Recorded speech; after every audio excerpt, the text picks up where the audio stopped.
Welcome to Global Signs. From the pink sandy beaches of Bermuda, we'll be speaking with Darren Toe.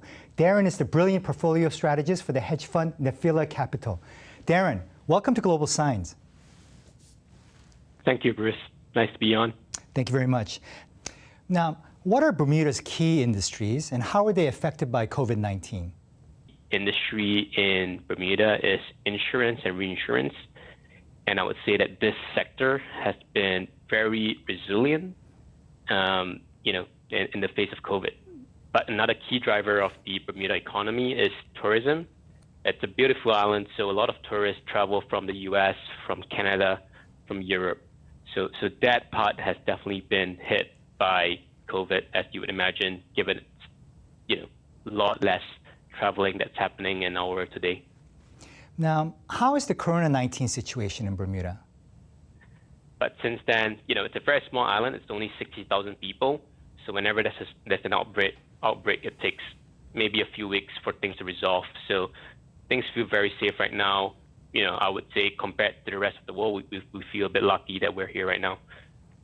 That's very good news. Now, can you tell us more about Nefilia Capital and your role?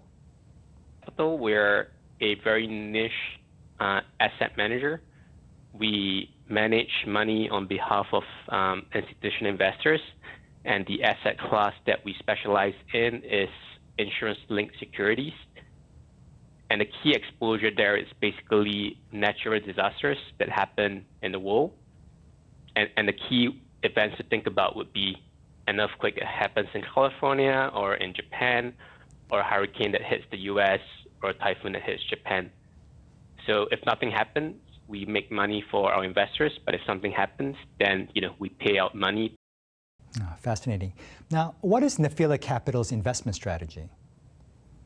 So the key strategy is that we offer a uncorrelated, diversified stream of returns to our investors.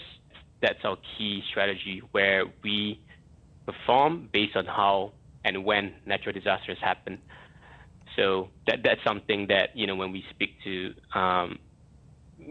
portfolio managers, investment managers, that's something that they look out for, and that's something that we offer. Nefilia Capital is well known for specializing in catastrophe bonds. Can you provide more detail about catastrophe bonds to our viewers? Think about it as a traditional bond or a commercial bond. So a commercial bond would pay you coupons quarterly or annually. And if nothing happens, it's going to keep paying you coupon. But if something happens to the company, a default event or a stress event, then the principal of the bond might be lost.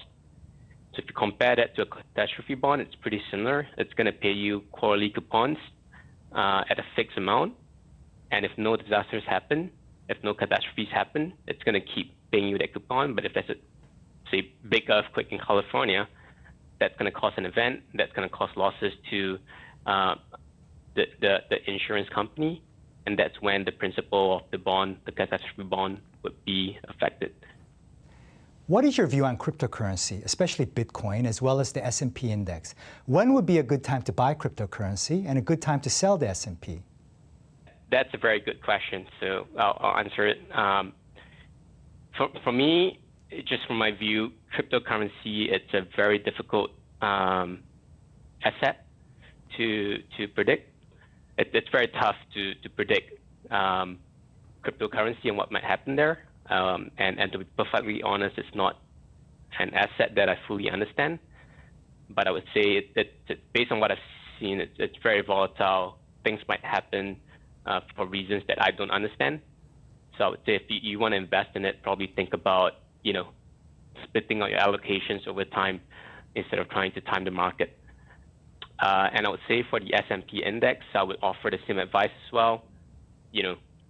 I would say my personal view is that the S&P index, it's at a level where it seems pretty high right now, but that's just my personal view.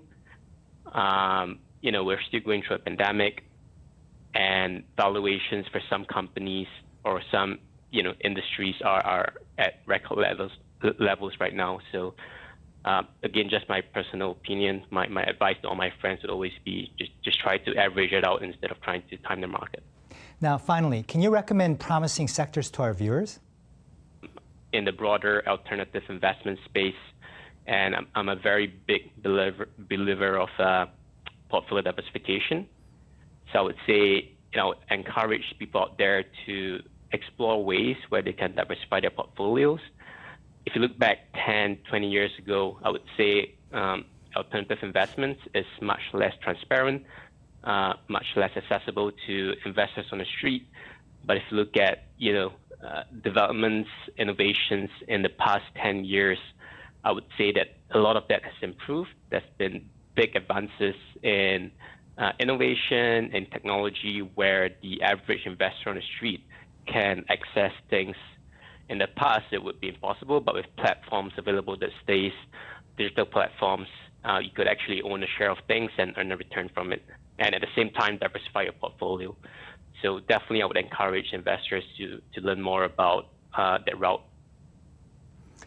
Darren To, portfolio strategist at Nefilia Capital, thank you so much for taking the time to share your insights on the market today. Thank you very much, Bruce.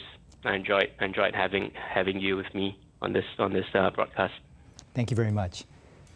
That does it for us this week. Thank you so much for being with us on Global Signs. Until next week, please be safe and healthy.